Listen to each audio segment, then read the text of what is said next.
Bonjour à tous et bienvenue à l'Alphabet.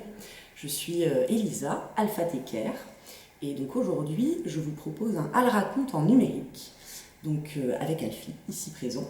On va vous lire aujourd'hui un kamishibai grâce donc à ce butail. Et le kamishibai que je vous propose s'appelle Comment le ciel est devenu grand de Séverine Vidal et Cédric Hatt. On remercie les éditions Calicéphale qui nous permettent donc de poster ces histoires en ligne. C'est parti pour Comment le ciel est devenu grand.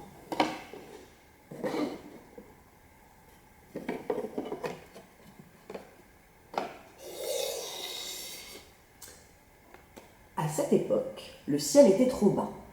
Les nuages n'avaient pas assez de place pour se promener. Ils étaient bien rangés, serrés les uns contre les autres. Sous le ciel trop bas, ils râlaient.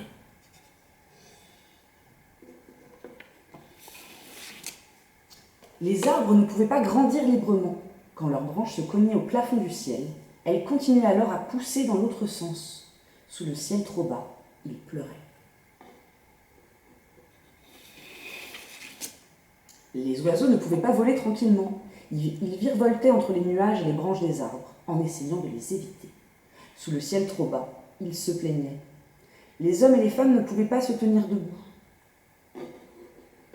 Ils avançaient, en pliant le dos, en regardant leurs pieds. Ils ne voyaient pas où ils allaient. Sous le ciel trop bas, ils tombaient.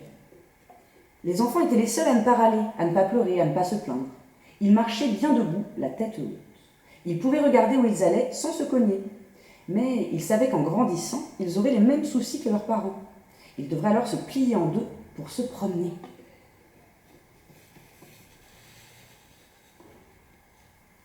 Un soir, tous les enfants se réunirent pour trouver une solution. « Partons ailleurs, là où le ciel est plus grand.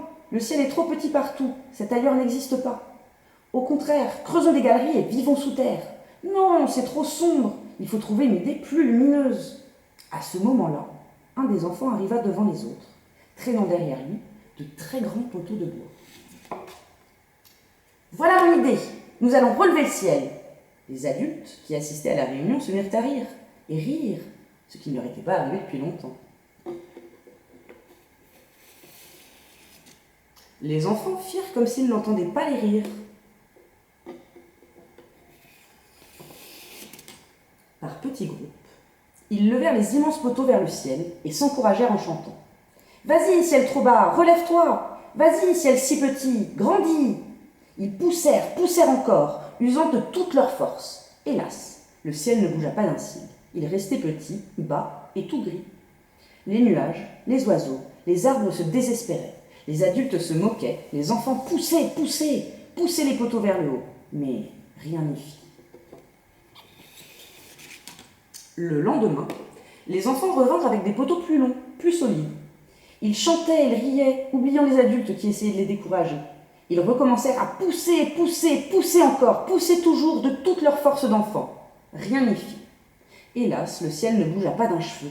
Il restait petit, bas et tout gris. Après une bonne nuit de sommeil, les enfants se remirent au travail, toujours optimistes, sûrs qu'ils allaient réussir.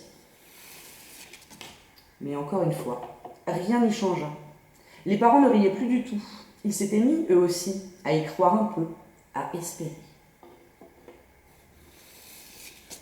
Le 4e jour, les enfants arrivèrent avec des poteaux encore plus longs et plus solides. Ils poussèrent encore, tous ensemble, en hurlant de tout leur cœur. « Vas-y, ciel trop bas, relève-toi! Vas-y, ciel si petit, grandis !» Voyant que rien ne bougeait, pas plus aujourd'hui qu'hier, les nuages, les oiseaux, les arbres se joignirent à eux et les aidèrent. C'est alors qu'un cri énorme retentit, un immense cri du ciel qui grandit d'un coup. Sous leurs yeux, le ciel se souleva. Les branches se libérèrent, les nuages dansèrent par-ci, dansèrent par-là. Les oiseaux se mirent à voler loin, à voler de toutes leurs ailes, sans se cogner aux nuages et aux arbres. Depuis ce jour, le ciel est bien en place. Après avoir remercié leurs enfants, les adultes se redressèrent et marchèrent debout, la tête haute en regardant où ils allaient. Mais le plus merveilleux arriva le soir même. Lorsque le ciel se coucha, au moment de la nuit bien noire, le ciel troué par les poteaux des enfants se mit à briller de 1000 feux, à scintiller. Tout le monde observa ce spectacle magnifique.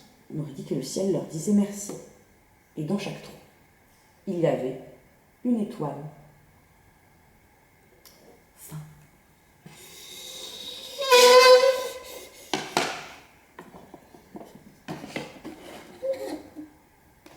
Merci à tous, je vous souhaite une très bonne journée.